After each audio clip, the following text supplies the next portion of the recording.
Today on This Week in Startups, it's a special Shark Tank and Ask Jason Takeover episode. Mark Thompson joins us to do the news, and Tyler will give us some of his deepest, darkest insights. All that and so much more right now on This Week in Startups.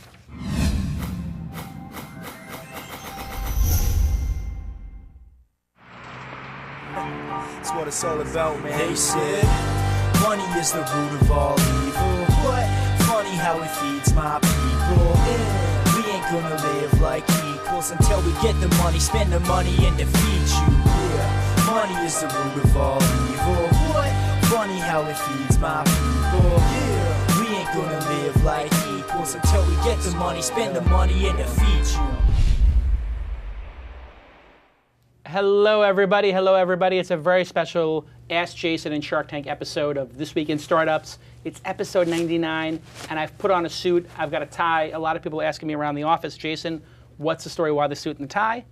Obviously, I had a very important meeting today. The most important meeting you could have in Los Angeles, actually. You guys know who I met with today, right? I'm glad you paused, because I also... Think about it. What would be the most important meeting for me to have in Los Angeles? Who is the most important person I could be meeting with? Angelina, the girl on the billboards. No. Angeline? I thought you were going to say Angelina Jolie, and I was going to say close. Close. Very close. You want to take one guess, Mark Thompson? In LA is what's throwing me. If you said the most important meeting. Because LA people will get that joke. People from outside LA. In Los Angeles had a very important meeting. And you're not being facetious. It's a really important meeting. This was the most important meeting I've taken this year. Let me take a peek. It was the most important meeting I've taken in a couple years, actually. It's got to be about money. I'm just taking a peek at his calendar here. You have access to my calendar, but not the personal stuff. Yeah, I don't see it. All right. Very simple. I went to a tour, an interview for nursery school. That's the only way you're getting me to put a tie on. My wife came out of the... You got to make a good impression. Oh, yes. I came... Hey, whoa, I'm here. I come in and... But here's the great thing. Now, I'm not going to say the name of the nursery school, whatever, but this is the most elite nursery school in Los Angeles. They have 18 spots open. Of those 18 spots, 10 of them go to legacy, siblings, right, and, whatever. So then there's 8 spots. There are 30 people on this tour, and this tour occurs multiple times a year. And number of kids go to this school. This is what people have to understand. In LA, you're like an uber powerful, influential guy. But in LA, there are tons of other people who have glamour, they have celebrity. My currency. So that's why it makes it, your currency is. Yeah, my currency's in the valley. In the valley, forget it, I'm in. They would want me, but here it's like So anyway, we go on the tour. My wife, she's very clever. She went to a teaching class with the other teachers in the school, so she's bonding. She's so smart. Plus, she's so sweet and charming. Yeah. So she's already infiltrated the school. Anyway. I get back to my wife's like, oh my God, I don't want to go there, but nobody gets in. There's literally 100 people competing for 8 spots. And no, it's not going to happen. And she's really heartbroken about the whole thing. I get home, there's an email. Oh, hey, Jason, I'm a parent at the school and I'm a volunteer and I'm involved in the PTA. And I noticed that you were taking the tour of this morning. I would love to bring you in and talk to you about the school, whatever. Somebody recognized me on the tour who's a parent who's involved in the PTA. And all of a sudden, boom, I got my in. Wow. You're so on it. That's so lucky. My wife is just texting me right now, I can't believe it. It's incredibly boring to the people No, but at home. This is weird because schools and getting your kid into a school, whatever the school is really what it's about when you're a parent. Yeah. But it's so funny that you'd have to dress up and dress to impress and then act to impress. Yeah. I basically wear ties when it's a wedding, a funeral, or I have to get my daughter into a school. Anyway, we're going to have the 100th episode on Friday. We've got a great guest, Lior, who is the person who created the Hot Pot service on Google. Should be very exciting. Let's see here. The launch conference, February 23rd and 24th. It's getting exciting. I've had a lot of phone calls the last couple of days, and a lot of people have already started to sign up. And if you would like to sign up, you can use the code TWIST, T-W-I-S-T, and get yourself 10% off at the event. And another thing very excited about is Sendgrid. They are the industry leader in delivering transactional email. Tyler uses them. Tyler, explain to everybody, what exactly is transactional email? It's kind of a simple concept. Everyone's used it, whether they know it or not. It's those emails that you get when you subscribe to a new service or when you change your password, or you forgot your password, or a friend is following you now, or they've tagged you in a photo, and all those emails that are mission critical to that website succeeding. Yes. You send them through Sendgrid. You use Sendgrid for that so that they don't get, if you're going to build your own service. Yeah, and you may have heard of some of the clients, like Foursquare, FormSpring, Hootsuite, SlideShare. A lot of people have used this service, and it's going great for them. And if you're doing account registration, confirmation, password reset notifications, friend follower requests, these are like the lifeblood of any social service, including editorial like mine, and you're going to need to use it. They're hiring web application engineers, backend engineers, and sales and marketing. Go sign up and use iWatchTwist, and you'll get 3 months for free. 3 months free? Wow, I think that is great. And you can apply that. That was for me. I think that oh was my for gosh. me. You can apply that to an existing account as well. So if you're already, and I know a lot of people have said in the chat room that they already use Sendgrid, guess what? This is a sponsor first. If you're an existing user, they're going to comp you for 3 months. Use the iWatchTwist promo code. Promo code. That's what it's called. Promo code. And just no spaces, obviously. Thank you to Sendgrid. Mark Thompson, I asked you to sit in, and Tyler sit in for the Ask Jason segment. Let's do an Ask Jason.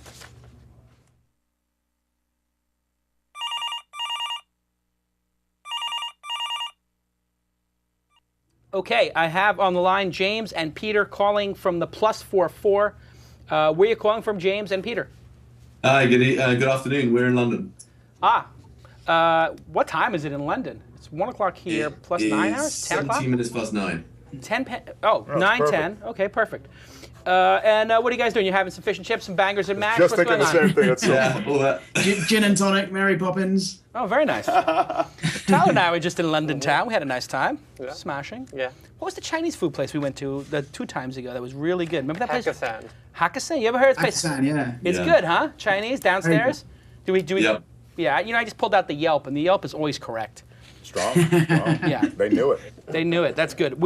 Tyler's got very expensive taste. I could tell you a really great story about Tyler. We go out, the first time he's working for me, he's only working for me, what, 2 months? 5 weeks with that boy. He's working for me for 5 weeks. I invite him out to dinner with the management team. We go out to have steak at Boa. He looks at the menu. I order a New York strip. It's like $45, whatever, but everybody orders a steak. He goes, yeah, I'll take the Wagyu, $140. One piece of advice. Even if you want it, if you know you're going on a business thing, do not order something more expensive than the CEO. James and Peter, you have a question for us. Let's hear it. You're not going to let James and Peter, you can start with that tip. Yes, that's your tip. That's a Jason tip. But let's hear your question. Thank you very much. Yeah, so we co-founded a company called GoFig.com, and we spent an awful lot of money developing the product.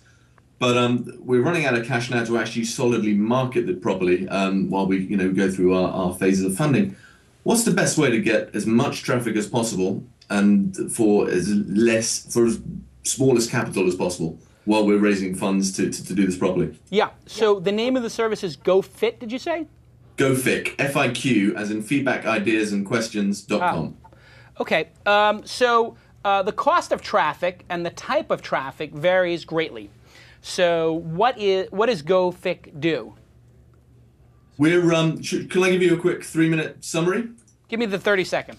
The 30-second. Okay. We're an online communication portal between the consumers and companies. If you've got feedback, ideas, and questions to any company, we have thousands listed and thousands of products listed. We want people to GoFiq it.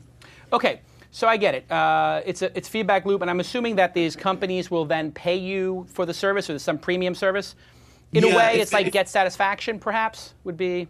Similar, but we're doing on a very much a European twist, and we differ with it. Our basic product with one company, one administrator, one product is free.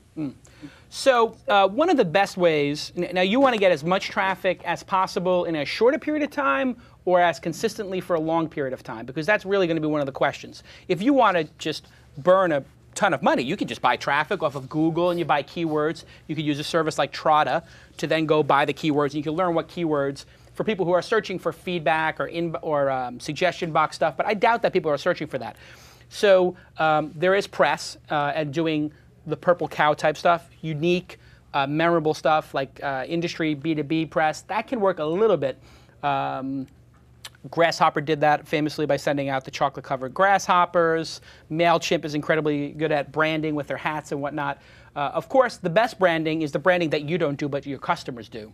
So getting your customers charged up about branding is going to be the best thing. So if you can email them and say, hey, if you know a business and you can let this business know about what we do, we're going to give you a free 6 months of service. That's the kind of stuff that could be instantly catalyzing and costs $0. The other thing that costs $0 is writing about the virtues of your product and telling your story. So you hear on This Week in Startups, you're telling your story to a certain extent. I'm assuming you have a corporate blog. I'm assuming you have great stories, or your customers have great stories of somebody had a suggestion and it actually got put on the menu. Somebody had a question, they answered it, and they became a $100,000 customer. If you can figure out ways to get those type of stories told, either by local news, on your blog yourself, on Twitter, a funny one, a quixotic one, those are all interesting ways. But Mark, you actually work in local news and have for a while, and so you actually know the local businesses. What are your thoughts? Well, I mean, this is one of the interesting. What's interesting about this is your notion about getting essentially your users to continue the message. Right. That strikes me as having some staying power. In terms of getting media attention, always the trick is some event, some charity tie-in, some because let's assume neither one of those is available to you, some quirky question or fulfillment, question answered or fulfillment moment that you felt was, again, just quirky or weird, and get it out in a press release, or what they call it, a one sheet, a who, and what, get where. that to the local news stations. BBC One, BBC Two, and I mean there in Britain. So it could be, if you, let's say you had a business and you said, hey, this mother asked us, sent in a suggestion that, this business didn't have a children's menu and it didn't have like a children's playtime in the afternoon, but the restaurant wasn't open, and she brought her mommy and me friends, and now every afternoon this struggling business now has a lunch business catering to moms. People love to see babies and moms, so you could actually manufacture one of these stories. And so absolutely, it doesn't have to be authentic. I mean, to be perfectly blunt about it, it doesn't have to be authentic. And most of these things are manufactured. So what I would do is I would find somebody who's a mommy, find a restaurant that doesn't have lunch, and I would say, okay, Mom, you're going to make the suggestion that they have a lunch thing. We're going to have everybody come for lunch, and it might actually work if you facilitated that. That moms would pay, $10 to have, all you can eat lunch with their kids and their friends, and kids can run around and scream all they want because they put down a carpet for the kids and they put down toys. Tyler, what are your thoughts? So your question initially was how to get the most marketing for the dollar. Mm-hmm. Is that right? Or for no dollars. Or for no dollars, implied. I mean, as many users as possible. Yeah. Okay, so I'm going to give a somewhat facetious answer here. The correct answer in that context is to, I don't know if you can do this in the UK, but here you can. I looked into it. You can get a van with the logo of your company on the side. Yep. Flip off a police officer and drive slowly for hours and call the news crews and helicopters to follow you around town and get yourself on a low-speed chase. A low-speed chase. So while not breaking any traffic violations. Wait, no. First of all, but once they let you up, you have to pull over. Yeah, you have to pull up. No, you do not. What? Yeah, I'm going to. Once they tell you pull over, Here's a sir. Disclaimer. Anybody who's watching this, this is not an insight. Are you soon back in London town, and would you like to join us? Yeah, exactly. Okay, so anyway, what he's saying is event type stuff. My point is creativity is that's part of that equation. Right. The more creative you are, the less you'll have to pay for marketing. The less creative you are, the more you have to pay for marketing. Or what's a really screwed up thing in London? Like, let's say there's something really screwed up there, like the Tube or something, or those double-decker buses. I don't know what's screwed up. But let's say the Tube is really screwed up. Like, it's dirty. I mean, like, with those long escalators, and it's crowded. I mean, there's a lot of, this is coming from a New Yorker. But anyway, get like 5 really super attractive people. It doesn't have to be just girls, but hey. And then have them give out a suggestion that says, go fix, the London Tube. And it's a survey. How would you fix the London Tube? Enter your things here, give them like a couple of things, and at the bottom say, see the results, and we're going to pick the best 3 answers, and the best 3 answers are going to get an iPod, and they're going to get whatever. And you give that out at a thing and just say, how would you fix the Tube? How would you fix the Tube? Ma'am, can you tell us how you would fix the Tube? Boom. And then you get somebody with a camera and you interview people, ma'am, how would you fix the tube? Give us your one suggestion. And then you cut that and make it a viral video because you would get all kinds of fun. We have a thing called Jay Walking by this comedian Jay Leno, where he interviews stupid people and they give stupid answers. He stole it from Howard Stern. So anyway, those are all like those weird things that cost nothing. But I'm going to step back for 1 second. Why are you guys so desperate to do this quickly? Because you're running out of money? Is that the issue?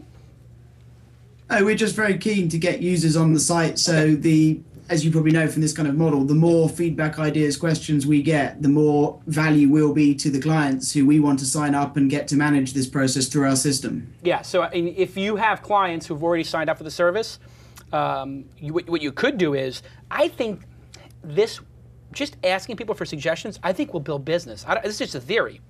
But if you put a person outside of a dry cleaner, and it was an attractive, good-looking person with a pink tie, and you had like a thing that says, how could you, do you have any ideas on how to make dry cleaning a better service? What could a dry cleaner do? And you give them a suggestion for them. And you say, hey, we're just taking suggestions today, and if you give us a suggestion, we're going to give you a free coupon with every suggestion, we're going to give you a free coupon for a free press shirt.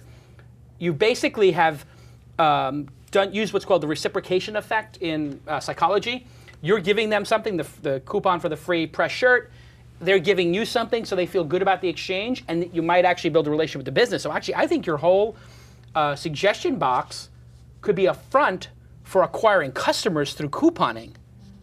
I mean, it's a really interesting dynamic. When you ask somebody for help, they give it to you, right? I mean, in general. And when you ask people for advice, they're more than happy to give it. So I love this idea of these businesses, you providing the person, the engaging person. It could be one of you two guys. You're pretty good-looking guys. You go out there in front of the store and just say, "Hey, how would you make the store better? Can you give us an idea? And if you give us a suggestion, we'll give you a free lemonade or something." So all of those things where you get closer to the customer, I think that those things are virtuous. With Mahalo, we're teaching people how to do stuff. I've been trying to get closer and closer to the teachers who are on Mahalo who are teaching people how to do stuff and the people who are actually learning stuff and asking them, like, did our video on how to brine a turkey work or not? Because I used it for my turkey. And, like eating your own dog food, it's called in the industry. So great question. I hope our answers helped. Yeah, thank you. Thank you very much. It's a great help. Yeah, and everybody go check out GoFiq.com. Nice short domain name. I give the domain name like an 8, but you could build it into a 9 or 10 if the service works. And you got nice videos up there to explain to people what's going on. I like it. The design's a little bit cluttered on the top level, but it's a 1.0 product, so good luck with it. Thank you. Thank you very much. Cheers, guys. See what I did right there? Cheers. I added a cheers at the end. I noticed it. It was Very good. subtle. Very Yeah, subtle. I liked it. I liked it. Right? Very good then. All right. No need to slag boys. on them. Cheers, boys. Cheers, boys. I like that. It was a good question. They stayed up late to watch the program. There's people watch the program from all over. It's only 9 o'clock, so it's not that late. That's true. But they did, there's a lot of things on TV in London that are great. They got great reality television. It is prime time, you're right. Yeah, speaking about, okay, so we have another caller. He's going to be audio only. Yeah, somebody says the domain sucked. Let me tell you about the domain. It wasn't yeah, go ahead. It's hard to pronounce Fic. Go Fic. You want to spell it F-I-C-K, right? Yes, and it also sort of starts to compete with F-U-C-K, and your mind immediately goes there, but it is short. And Fic, it's kind of memorable. Go Fic. It's not, I give it like somewhere between a 7, what do you think, a 7.5, 8, Tyler, on my domain rules? Hard to spell, but short. What did the FIC stand for? Right, that's the question. Feedback, ideas, and questions. It wants to be FAQ, obviously. Facts, right? yeah. But you can't do that. Right, because that's taken. Right. Go FAQ. Go FIC. Feedback, information, questions. Yeah, they would need to put underneath the logo, feedback, information, questions. And they could put go, yeah. That would help it a lot. Help it a lot. You would start to get it. But see, the problem with the website design here is you have like a menu bar at the top, like what is it, the demo, Fic us, widget and reports. Like widget and reports, that's for people who already have the product. And they're explaining for companies, organizations, users. They should save that for a secondary page. They should just put, for users, give feedback, click here. For companies, get feedback, click here. And there's a couple bullets. This brings up a question because there's also Twitter feedback on this, and I'm wondering, when someone chooses a domain name, like in this case, fic.com.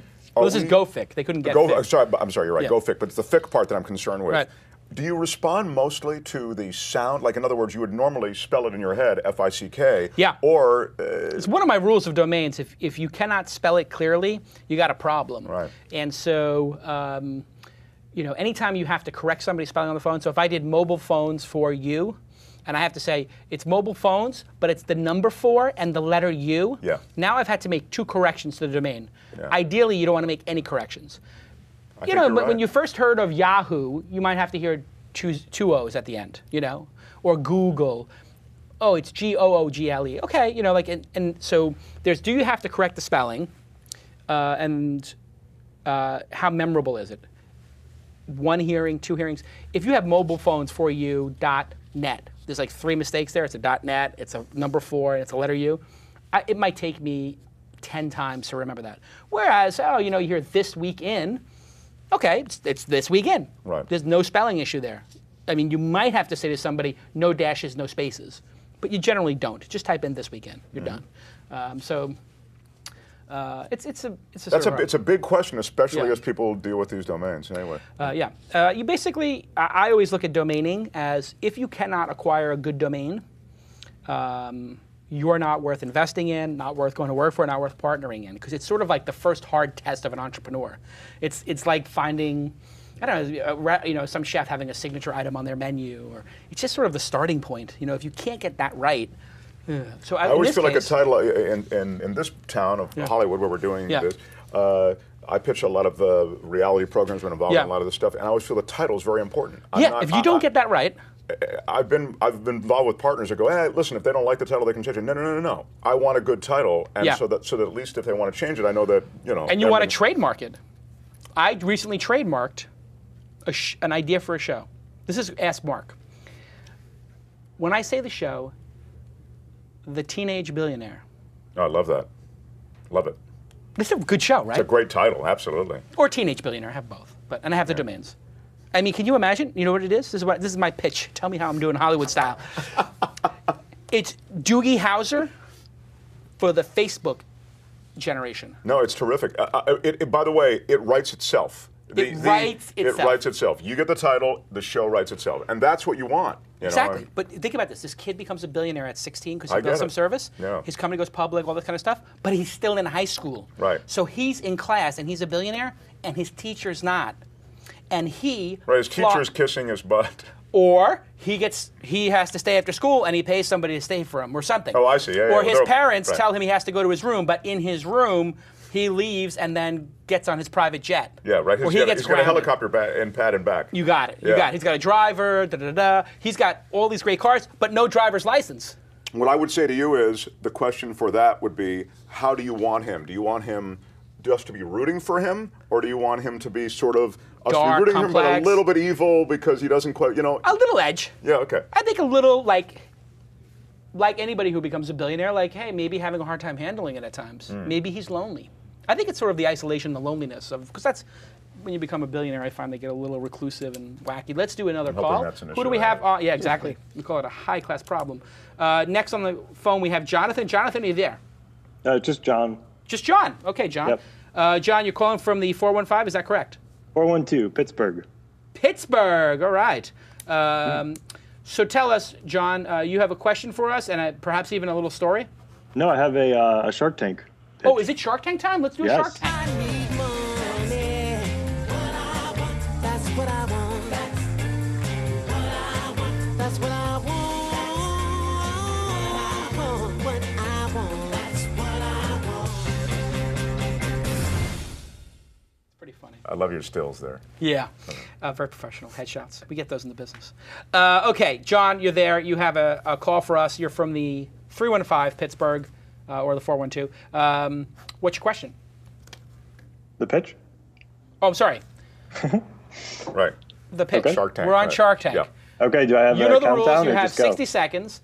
Everybody in the chat room is going to rate the pitch on a scale of 1 to 10. Everybody's going to rate the idea on a scale of 1 to 10. Mark, I'm going to ask you to score as well. Tyler, you're going to score. I will give my score. I'll hear from these two gentlemen, and then we'll go to the chat room. In the chat room, you can just put P : the number / I : the number, or just number / number, because we'll know what you mean. Are you ready, John? Got to take that as a no so far. I think we lost John on the phone. Let's go back to Teenage Billionaire. So how do I get this program on Well, the you know, air? now, here's the deal. If it's a scripted show, Yes. it's all about the showrunner.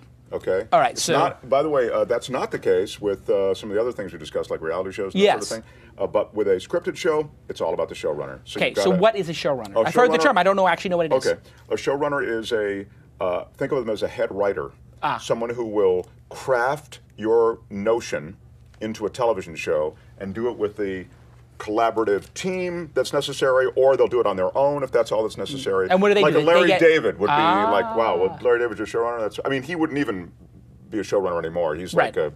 He's in the stratosphere now. But just to. He was an Seinfeld's example. showrunner. Yeah. So he basically takes the ball and he runs with it. He Right. gets everything done. Right. Do they? Exactly. And they get a piece of the action? Oh my God, yes. I mean, you want them to have a piece of the Yes. action. So we're 50-50. What is it? You negotiate? Yeah, I mean, you might be. I mean, depending on how powerful they are, if they can really kick the door and make the deal get done, it'd be like venture cap. I mean, listen, if Jason Calacanis can really make something happen, isn't he worth giving away? I'm going to tell you a quick story.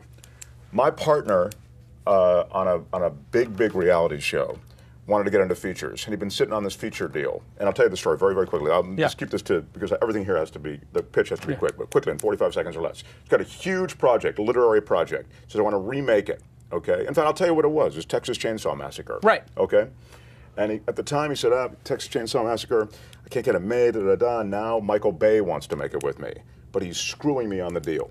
And I'm thinking, I said, what do you care? You've been trying to get this project made for 10 years. Yeah, if you get Let 10%. him screw you. I said, if I told you you had to write a check to him for $10,000 to make it, wouldn't you do it? Yeah. Yeah, exactly. So you don't care. You give the showrunner whatever he wants at some point. It might, Some level. bump. All right. There you go. Here All we go. right, Now. Okay, now That we've was a got time John. killer. John, Now are we you go. there? Yes, I'm back. Okay, in 3, 2, 1, go. The average U.S. household spends $1,400 each year on consumer electronics. We all know more devices come out every day with varying compatibility and overlapping features.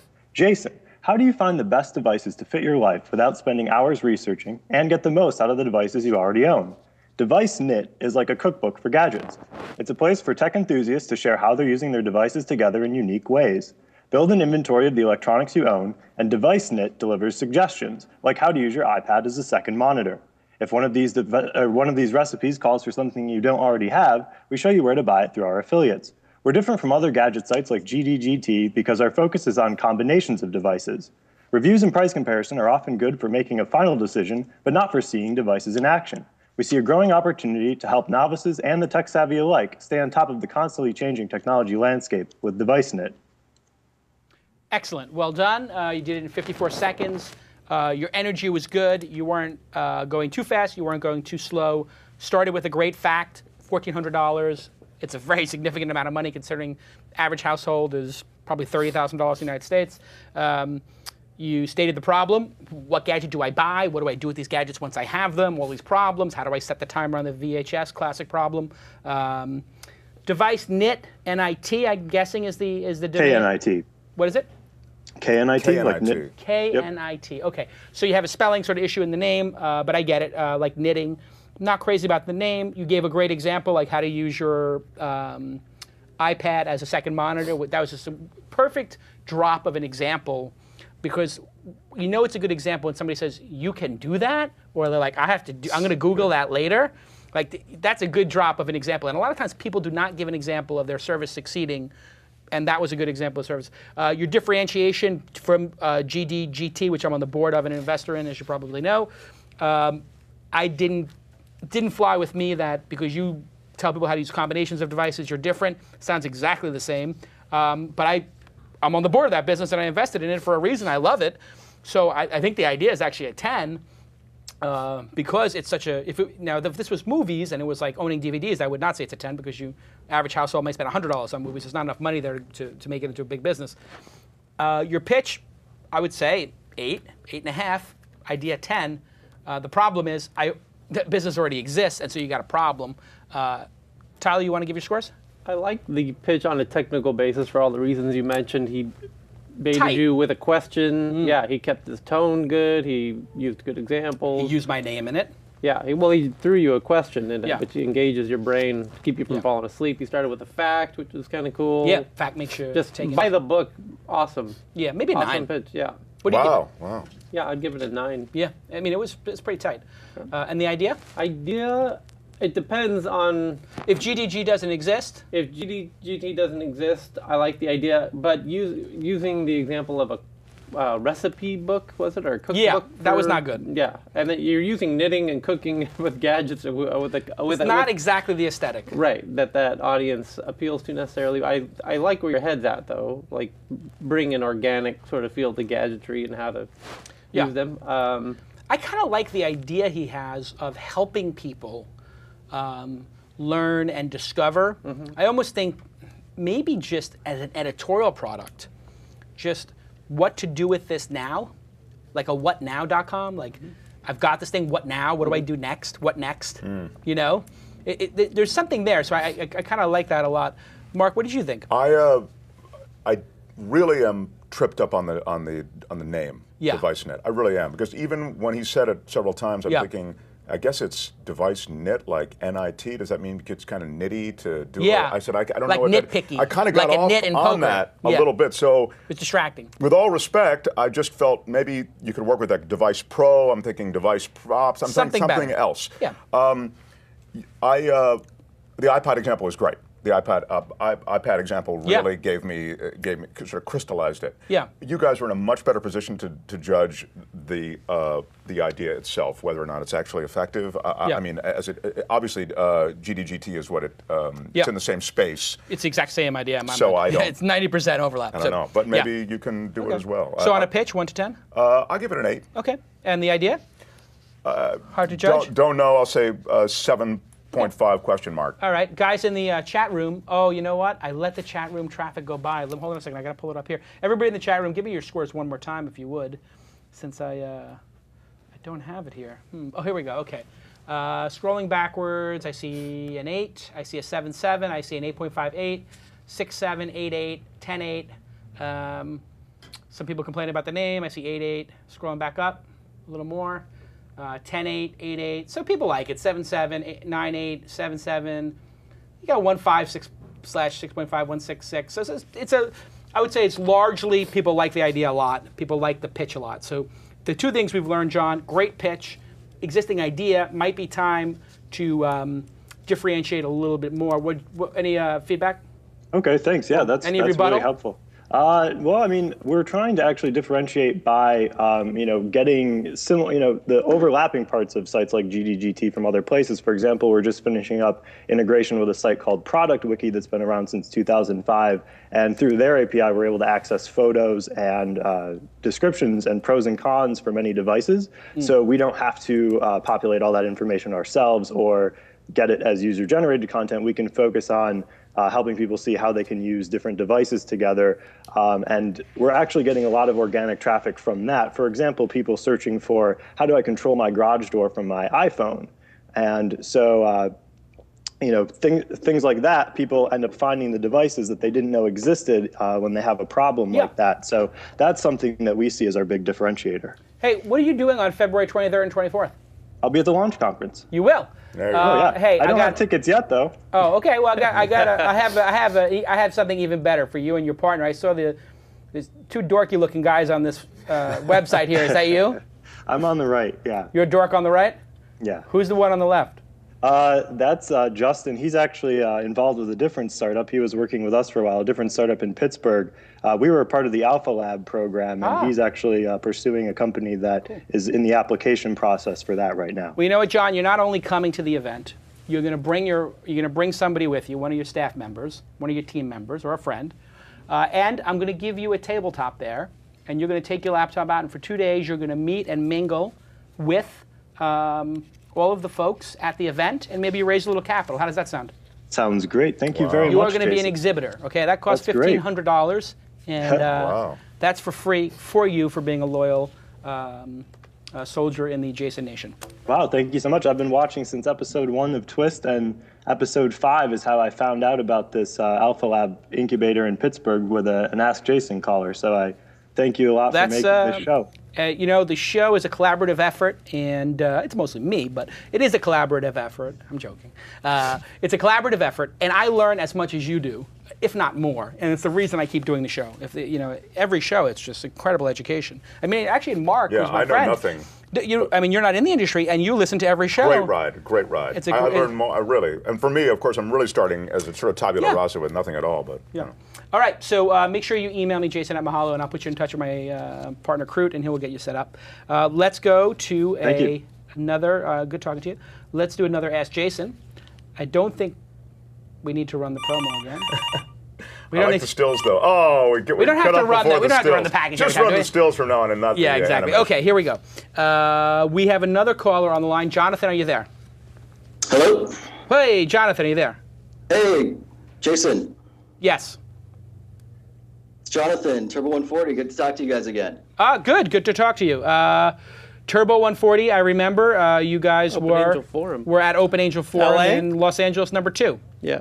Right. If I remember correctly, I don't know if that was March or April. Had the little robot logo. Yeah, it was an interesting idea. So, Jonathan, you have a question for us and a story. Let's hear it. I do. So, kind of where we are now is we've been cranking away, and we're gearing up to peel off the beta tag and launch version 1.0. A lot of new features, new look, but also a new name. And it's kind of an extension of your last newsletter where you talked about what makes a good name. And my question for you is, what advice would you have for communicating a new name to existing users, as well as using it to, get it out there in the world, new users, press, those other considerations? The press is not going to cover just the renaming of a company. What they would cover is the renaming and the pivoting of the company. If you're changing something substantial about the business model, if there's a substantial business pivot there. And the way you could sell that story is by saying, here's the mistakes we made, and here's what we learned and why we're pivoting. That's the interesting thing for them. So you basically let yourself look stupid. You say, hey, here's all the mistakes I had. And I'm working this from Mahalo 4.0 launch. I'm going to basically write a little editorial myself and say, hey, here's the things we did at Mahalo that didn't work. But here's the things we learned along the way, and here's the things that are working incredible, making millions of dollars and getting tens of millions of users. And we're officially pivoting, blah blah blah blah blah. And I'm sort of going through the same process myself. So is the service itself changing? I think it's more evolving than changing. Okay. And so I think it's just really narrowing down our niche and our focus. Mm-hmm. But and the idea was. I can spin it the way it's a cool idea. Yeah, I mean the idea is very simple. You need somebody to, move some furniture in your house. You post the gig and say, like this is usually me. My wife starts saying, hey, can we move, these couches around? These couches. And you go right to the site and post it. Well, she knows better than to ask me to do this. I'm like one day off a week, but yeah. This is a good idea though that way, isn't it? Yeah, because there are people who need money right now. It's sort of like an instant version of Craigslist, right? Is that how you would, for gigs, right? More transparency, more trust, more real. Right, but that same area where you need something done, it's like a posting. But how is it evolving differently? You said it's evolving. So I think as far as the way people interact with the site, and so it's really more. I think the idea is staying the same, but the way people communicate, the features, and the navigation throughout the site is what's changing. Okay, so a redesign, kind of hard to sell. You may want to come up with some fact that you learned or some interesting pivot point. You may have to go into the labs and kind of figure that out, maybe even massage and manufacture a little bit. Maybe there's some story, somebody tried to use the service and it didn't work and we learned this and that's what the design is based on. Or maybe if you have some killer designer doing the work, you can ride there. Like I had Jonathan Hicks do the logo for Mahalo originally. That actually got us a little industry press that he did the logo because he had done the Firefox and the other Mozilla logos. So, if you can afford the scratch and you can get somebody to make a $2,000 logo, you could actually ride their brand a little bit. Or you could have a contest as to redesign of the logo, and you could maybe try to get some heat on it that way. It's been done a million times, though, is the one problem. But what about, do you think it's important to communicate a new name to our existing users? Yeah, what you can do is you can, on a technical basis, you can redirect, 403 redirect, whatever it's called, where you get all the SEO, still redirects. And what I would do is I would just put for like, I don't know, a month, I would have a little pop-up that comes up that just says, or a roadblock that says, Turbo 140 is now, get a job, or get a gig. And get a gig, that's a pretty good name. Get a gig. It really is. Yeah. Yeah, get a gig. So get a gig. Somebody's going to go buy that right now for $500. Post a gig. The race is on. Yeah, well, post a gig, find a gig, get a gig, Gigster, Gigalator. Post a gig if you use it. I do want a piece. Gig.is, gig.co. Let me run the name that we're leaning towards by Okay, you. let me hear. Workables. Workables. It's got a ring. Workables, like Lunchables, Workables. It's okay. It's better than Turbo 140 because Turbo 140 sounds like a Twitter tool. So Yeah, you're wanna getting get- closer to work. I would say it's probably, it evokes Lunchables. But Workables, like that's workable? Is that what sort of you're saying? Like, hey, that's workable? Yeah, we kind of want to keep the same funness to it, but get it more towards the work we And thought- workable without the S is not available, right? That one were discussions, but I don't even like that one as much as Workables. I kind of like workable actually better. Like that's workable. Yeah, we can make that work. We can make that work. Yeah. So anyway, workables. It's not bad actually. I think it's one of those things where if you build a great service, it's a fine name, but it may not be the name that brings people to the service, kind of a thing. Like, Okay. like it's one of those names that it could grow on people. And sure, now it's Craigslist. Okay, sure. But Craigslist itself doesn't evoke anything. Yours actually evokes a little bit, which is good because it's got work and it's got able in it. So it's actually kind of growing on me even in this minute. So I think it could work. I'll take. Yeah, it's definitely better than Turbo 140. And so, and that's I'll be honest with you. Maybe your Open Angel. I don't know how did Open Angel Forum go for you? Did you get interest? Did you do a lot of follow-ups? How did it go? I got interest and I've maintained a couple of relationships. I think the trick was when I presented. I think we were about 8 days into having a full beta product. Yeah. So we were so early going. People kind of wanted to see how we continue to evolve. Yeah. With the service, getting users, and so now we're kind of getting that point where we're going to begin to monetize the service.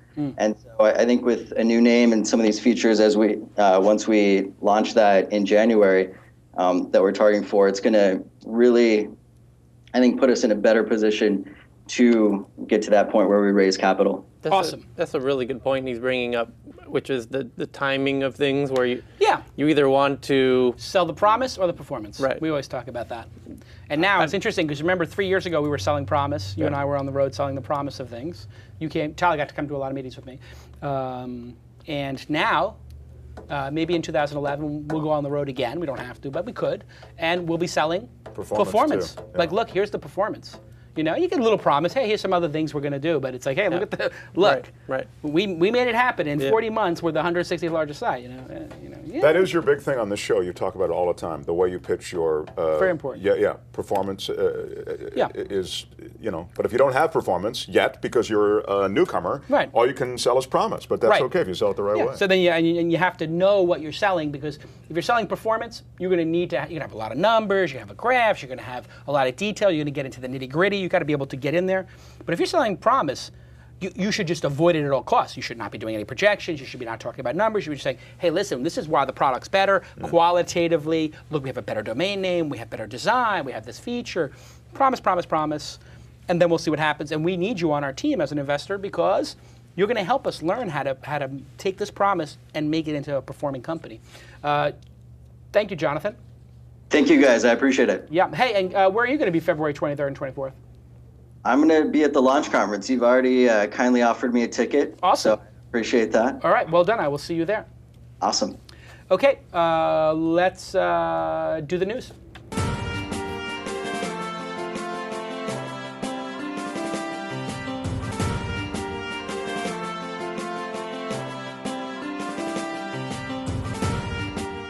All right, and hey, before we get into the news, I've got news for you.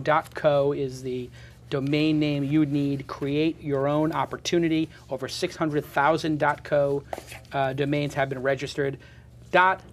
.co I've been talking about it, and we have domain name discussions all the time. If there's only 600,000 of those taken, and there's hundreds of millions of the .coms taken, guess what? Finding a good domain name, a lot easier on the .co domain. It's going to do just as good in SEO in our experience. And I.co will be the next single-letter domain name available, joining O.co, which Overstock bought, and T.co, which Twitter bought, and X.co, which GoDaddy bought. Go make your dreams come true. Go create your own opportunity and thank them. Just thank them. Just say @.co, which is DOTCO. I think that's their Twitter handle. Just thank them for supporting independent media like This Week in Startups. We've all gotten tremendous value out of this experience, doing 99 shows together, and even some insights thrown in here and again from Tyler. And we couldn't do it. We just couldn't do it without .co. They've been a great sponsor, and I own at least 24 .co's already, and you'll be seeing some of those in products shortly. Mark, tell us, what's in the news? Well, there's a lot of talk, and this is a big, big story, and it's kind of a big picture story, but you're just the guys to answer this. Is there a silicon bubble that's reinflating? And it was in the New York Times, so mainstream media's picked it up, and it's all over the web. And here it is in essence, everyone. The enthusiasm for social networking, mobile apps, and has venture capitalists just frothing at the mouth. They're clamoring to give money to young companies. Again, this is the way it's being characterized here. The exuberance has given rise to an elite club of startups, all younger than 7 years, all worth billions of dollars. And there are investments in Twitter's and Twitter-like social networking sites that are running up values very, very quickly. So Google willing to pay $6 billion for Groupon. We'll get to that story in a second because that deal looks like it's not going to happen. But in any case, that also has to do with valuations that are rising so quickly that all of a sudden the deal doesn't look good anymore. Right.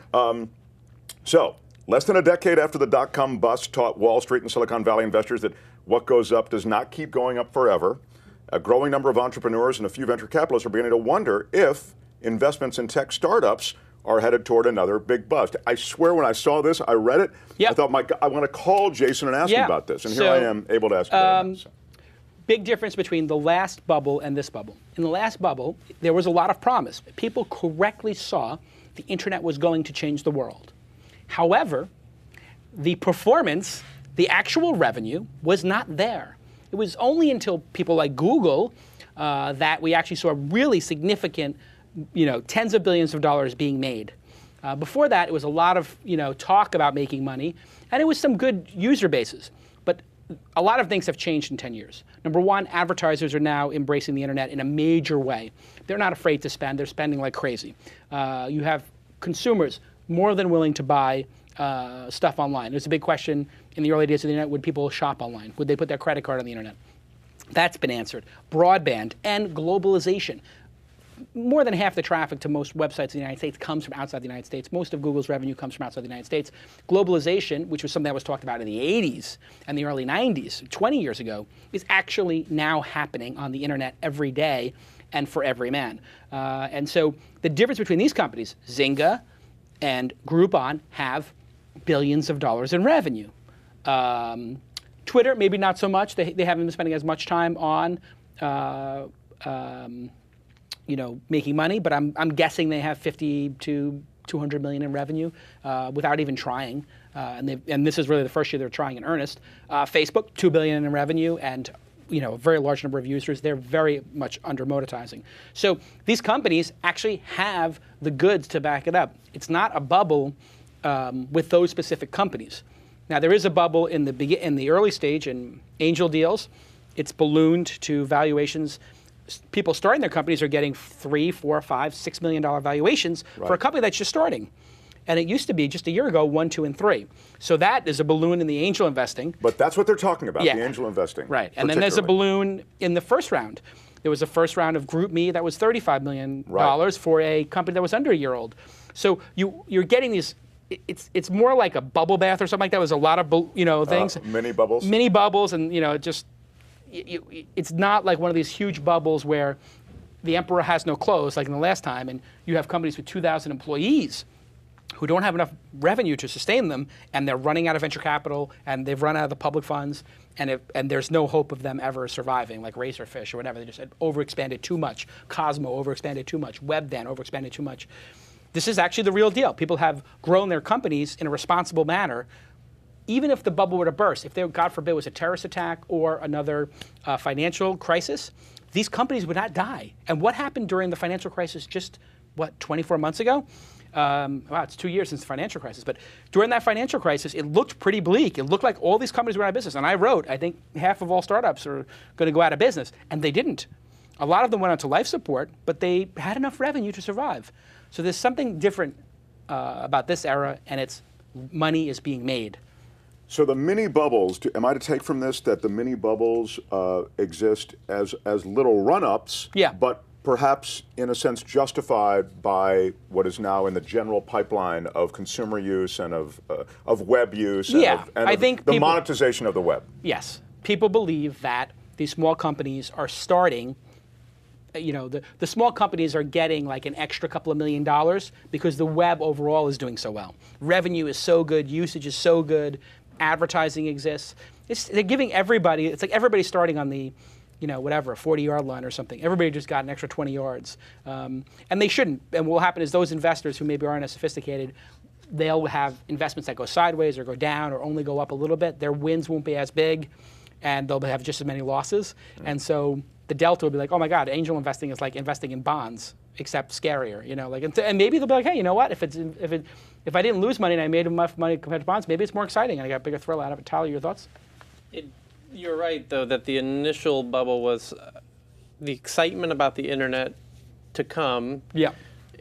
The promise couldn't arrive fast enough, so the advertising money didn't come into that took 10 years. Users didn't take their credit cards. Yeah. Right. So now that the money's showing up in the form of Groupon and Zynga and all these other things, there's a whole kind of new excitement that's going along with this one that is based in a sort of reality this time. Yeah. Like, Zynga is making that money, Yeah, I mean, the money is in their bank account, so. Yeah. Next story. Yeah. Here's a great one for you. At the end of Q3, how did the following areas of investment fare?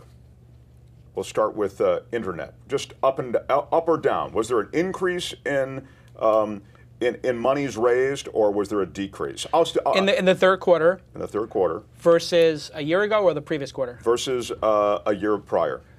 It's got to be up. It's got to be up. No.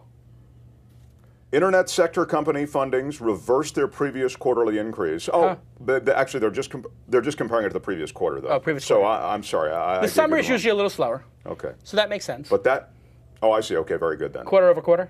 18%, a decrease of 18% in internet investment. I thought that was interesting. Yeah. It can fluctuate. Sometimes you have very big deals that occur, and you could have a deal like $100 million being put into it.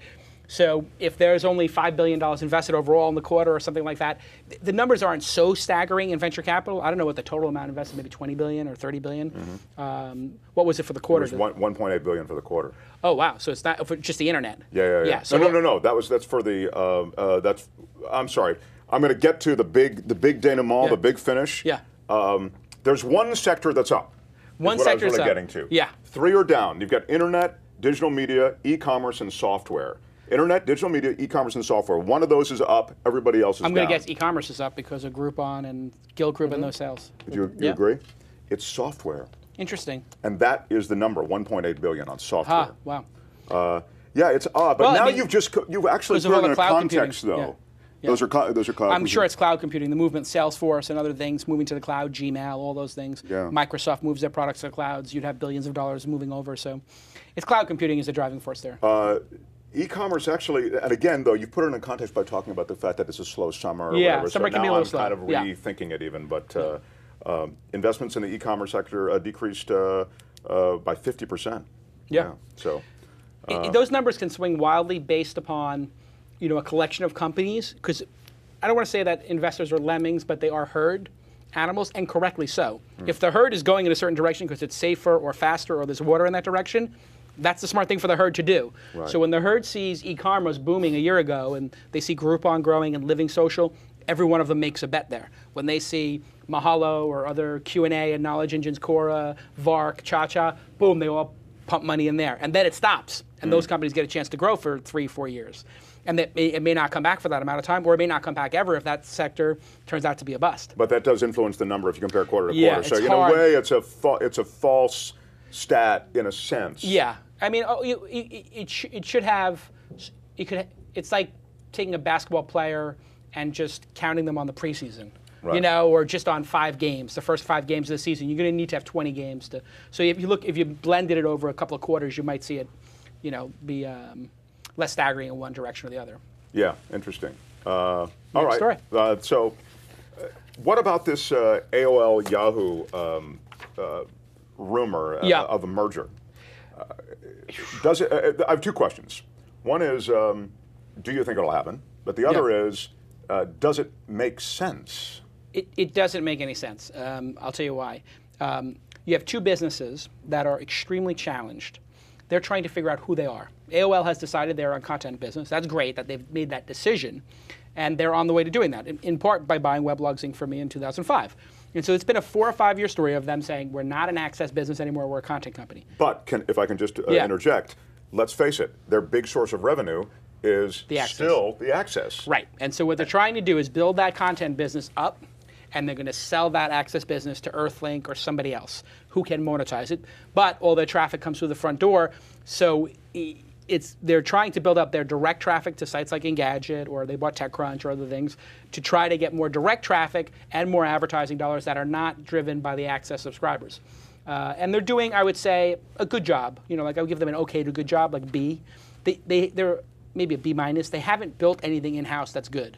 That's the problem. They have to buy everything until they have the ability to prove that they can actually build high-quality content brands themselves, not have to buy everyone. I think they're going to have a little bit of a rough run of it, but they could learn how to do that. So maybe I give them a C+.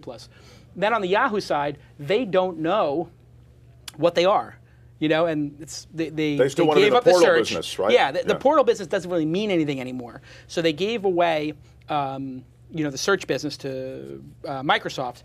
So now, what's their big business? Is it email? Email is like one of their largest categories, and the news, because they dump people from email to the news, and Instant Messenger has a couple of million people on it, and they have a display ad business. So it's a little bit of a mess, Yahoo, and Yahoo hasn't proven that they can build great product. And so you have these 2 businesses, and now Yahoo's saying maybe we are a content company. Well, that's what they always wanted to be, a content company. Maybe. They hired Terry Semel, and they were going to try to do it. During the Semel days, they really wanted to. And they didn't do anything. Right, exactly. And Lloyd Braun, and they never actually got any content that you can remember out. There was supposed to be a news show with puppets. They never actually released it. So Yahoo is a bunch of engineers who thought they were a content company during the Lloyd Braun years and the Terry Semel years. And now Jerry Yang ran it for a little bit, and now Carol Bartz is running it, and they still don't know if they're a content company or a software company. They should really be trying to compete in the software business and be doing things like email and better email and social networking. They just don't seem to be able to build great product there anymore. It just astounds me, though, that that's the case. I mean, these are huge companies with AOL. If you look at the leaders of the 2 companies, one is a professional manager in Carol Bartz, and she's done a miraculous job in cleaning the place up, cutting expenses, increasing earnings, and getting the Microsoft deal done. She's not a product visionary. She would never say she is. And so they have, and who's the product visionary at Yahoo? There isn't one. Then you go over to AOL. And AOL is a sales-driven business. They hired a sales-driven guy, Tim Armstrong, who I know. He's a great sales guy. I don't know if he's a good manager or not. Let's assume they're both. He's not known as a professional manager like Carol Bartz, manager of business with 20 years, 30 years doing that. He's a 40-year-old guy like I am, and he just happens to be a great sales guy, and he's tall with great hair. But it takes more than that to actually create a great product. I don't think he would ever say, "I'm a product visionary." What product has Tim Armstrong made? Tim Armstrong's never made a product. He's managed large ad sales groups like Google's. So he's the right guy to have if you have a product visionary alongside him. She could be the right person to have if there's a product visionary alongside of them. They don't have one. Exactly, though. I can't understand why they can't. I mean, they got to get a Robin to their Batman. Yeah, or the better move is to put Batman in charge and get a Robin. Okay. And so I sort of think that's the problem. If you put somebody in charge of the business who's an amazing salesperson or amazing manager of businesses, and they go up against Steve Jobs, who's the most brilliant product developer ever in technology, or Bill Gates, who would be second, or Facebook, who would be in the top 5, or Larry Ellison. I mean, these guys actually know their product and they built their products. Maybe not Larry Ellison to a lesser degree, but they're going up against product-driven companies with brilliant product heads. The future of the technology industry is putting a brilliant product person who has enough business acumen to surround themselves with the right people. That's not the strategy these two companies So is it take. going to happen or not, do you think? Two troubled I don't companies, think so. you say no. No. You say no as well? I think AOL, Time Warner has given people enough warning of what happens when you put two struggling businesses together. Yeah. Like if one person is drowning and then you throw somebody in who can't swim to save them, now you've got two people drowning. It doesn't help. You know, if you sent Steve Jobs into either of these businesses, if Steve Jobs bought either of these two businesses or Facebook were able to buy either of these two businesses, those two businesses would get cleaned up. It would take 2 or 3 years to clean them up. But you don't have a product visionary running the show at those and making the final decision. It's not going to happen. Tyler, you have thoughts? Will they out and out die? I mean, what was the last something the size of a Yahoo that just out and out Deadpooled? Wow, that's a good question. The largest, well, you had all the software companies did die when Office beat them. WordPerfect, I mean, Sure. those kind of things. I think WordPerfect still exists actually, but yeah, shadow of their former self. The search engines, InfoSeek got beat by Google. Yeah. Magellan, Lycos. There were tons of search engines that are now gone. They're just gone. Nobody uses them. Remember Lycos? Remember Excite? Yeah. So the portals are all gone. I just think Google trounced them. Can Yahoo Friendster, Yeah. Rise, and MySpace, not exactly gone, but certainly forgotten in most cases. So yes. But they weren't public though, were they? Did Lycos go public? Oh, Lycos and Excite were public, sure. Oh, they did? Yeah, big time. Will Yahoo potentially just kind of ride out into the, what happens if they don't, They do nothing? if they do, yeah. Well, I can tell you, AOL was a $40 billion company. Right. And it's now a $2 billion company. Yahoo is a $20 billion company, I think now. $25 billion? It's quite possible it could become a $2 billion company, with the exception that half their value is their Alibaba shares or more. So they own shares in Alibaba, and they need to sell those, and then the company would come down immediately to a $15 million company. If they sold the Japan shares, you know, you'd be down around 10, 12. So Yahoo's business actually were 10, 12 if they were to sell those other assets. Or maybe And AOL's business would get cut in half maybe if they Right, sold if the they sell access their, business. if they sell the access. So those businesses could combined be worth like 10 or 11. You put them together, I don't think it's going to get any amount of scale, or it's not like. Can you imagine taking the Yahoo Mail product, which is and the AOL Mail product? Both of those products are not best of breed. They both have tens of millions of users, and then you put them together. So you have two product teams that can't keep up with Google or Facebook, and you put the two product teams together. Now they've got to discuss what they're going to do, and all that politics, and who's going to get fired, and who's going to make the designs, and who's going to make the final decision on this font style, while Zuckerberg and the Google teams are just adding features, adding features, adding features. Just the fact that they have to go to meetings and talk about integration kills it. It is quite possible that AOL and Yahoo could go away. Yeah, of course. But it wouldn't be in Yahoo's Unlikely. best interest, right, to buy something like a Living Social and Or build it. And they tried. They tried to buy Groupon for $2 billion. Right. Kudos, yeah, for that. But why not buy things that they could leverage their own traffic against? Because the owners of those companies, the answer is they tried. And Andy Siegel, who was the guy who we know, who was at Yahoo, bought Associated Content, was trying to buy those things. Those companies wouldn't sell to Yahoo because they said Yahoo is such a mess. The founders of Foursquare would not sell because they did not want their product destroyed by Yahoo. It's not about the money. Groupon, yeah, because they don't need to, because you get the Russian investors DST willing to put in $100 million. You got Inside Venture Partners in New York, Devin Perek, willing to make a $100 million check. They don't need to sell. And when those guys write those $100 million, $200 million checks, they go, oh yeah, you're the founder? Here's $10 million, go buy an apartment, you know, out of the $100 million, it's fine. We want you to go long. And so the person's like, oh, well, I have enough money and I want to work, and I'm, you know, I sent Andrew Mason a little note, an email saying you did the right thing, you know, not selling. I mean, I probably would have sold Groupon, but, you know, I heard why he didn't sell. Because they wanted $2.5 million worth of Groupon for $5 billion. Sean Parker came in and said, you know what's cool? $1 trillion. Insight from Tyler. Insight from Tyler. I thought my joke had a. If I could tell my joke. The Groupon-ish kind of feel. If I had it, yeah. You didn't quite have it loaded. I didn't have it loaded, but let me try one more time. Well, because they offered them $2.5 billion for $5 billion worth of company.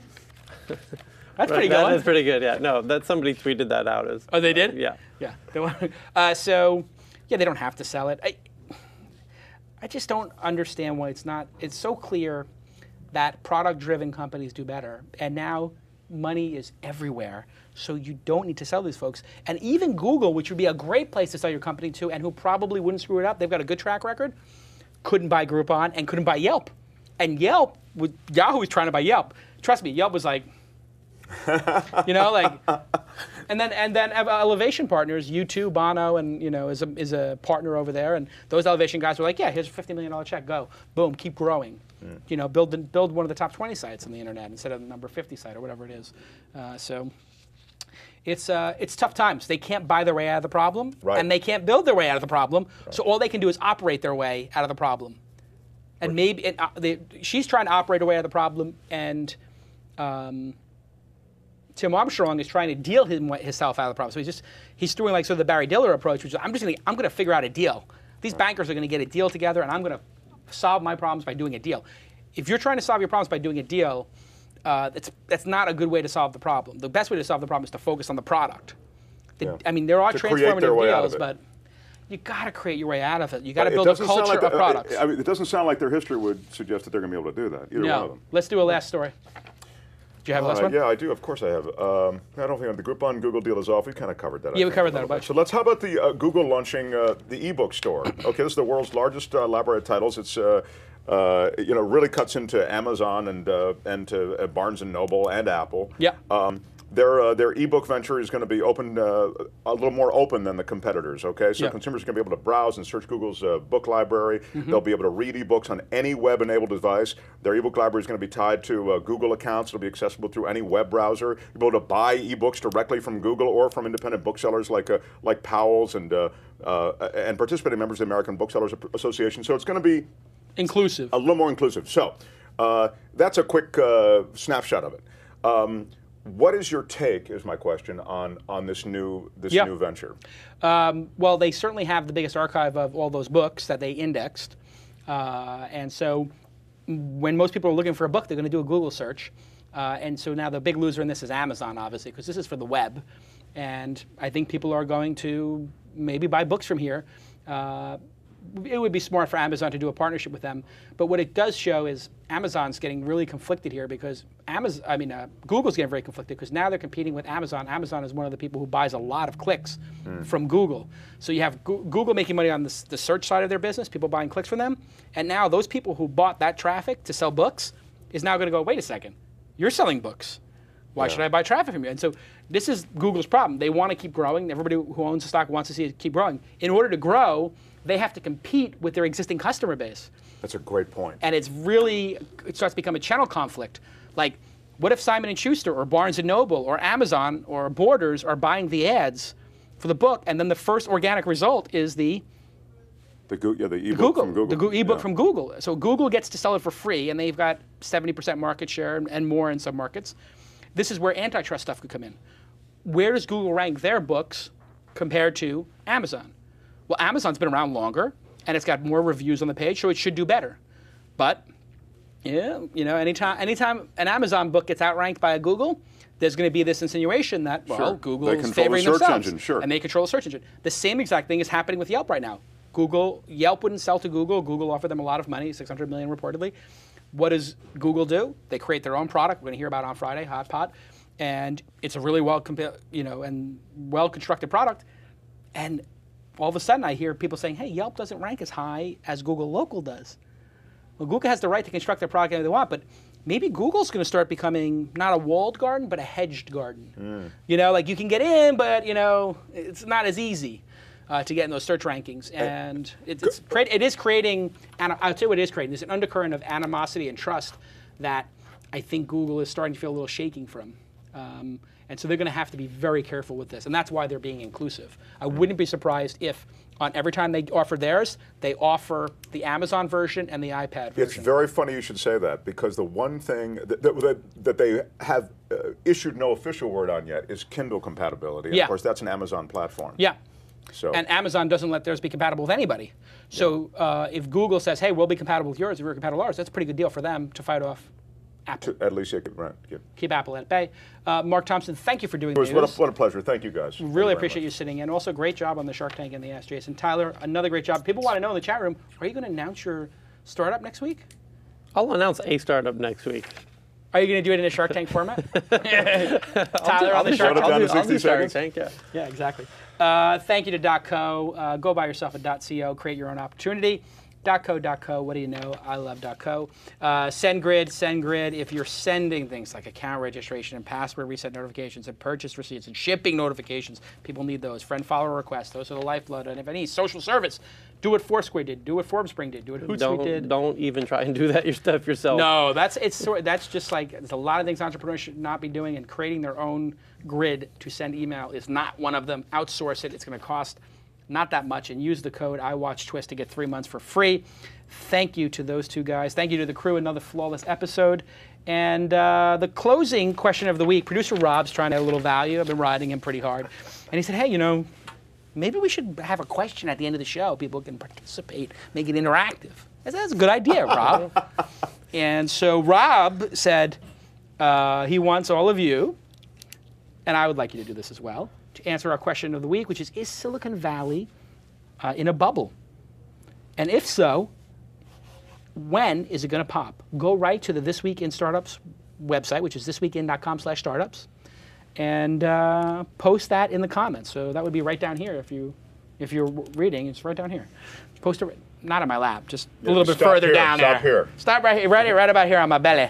Write your answer there. And hey, follow us on Twitter, twitter.com/TWI Startups. TWI Startups. And Mark, I follow you. You're Mark Thompson TV. At Mark Thompson TV, please. Mark All Thompson followers TV. welcome. And if you're in Los Angeles, tune in 5 nights a week On Fox 11 and Channel 13 as well. And if you have a cable network, you can tune into the all True. over Jesse Ventura Conspiracy Theory. I'm the terribly conspiratorial Oh yeah, you're the voice of that. Jesse. Yeah. I saw his episode. It's really arch, really nasty.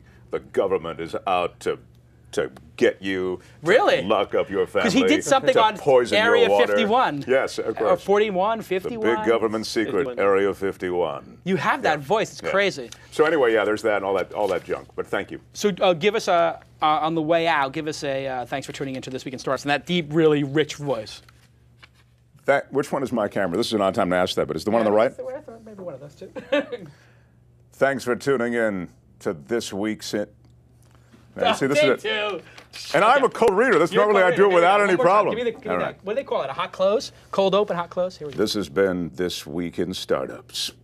Thanks for tuning in and getting the knowledge. I love it. Boom. That's what it's all about, man. They said money is the root of all evil. What? Funny how it feeds my people. Yeah. We ain't gonna live like equals until we get the money, spend the money, and defeat you. Yeah. Money is the root of all evil. What? Funny how it feeds my people. Yeah. We ain't gonna live like equals until we get the money, spend the money, and defeat you.